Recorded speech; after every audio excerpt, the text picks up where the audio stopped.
ராதே கிருஷ்ணா. இன்று யுகாதி திருநாள், இந்த கலியுகத்தினுடைய ஆதி நாள்.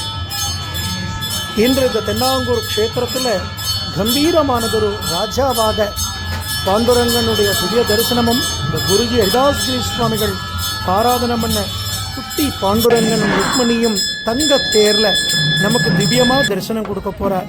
சுவாமியை நல்லா பிரார்த்தனை பண்ணிக்கோங்க. நிறைய பாகவதாளோட நாம சங்கீர்த்தனம் பாடி அவர் அனுபவிக்கக்கூடிய பாக்கியம். ராதே கிருஷ்ணா, ராதே கிருஷ்ணா. ஜெய் குருஜி.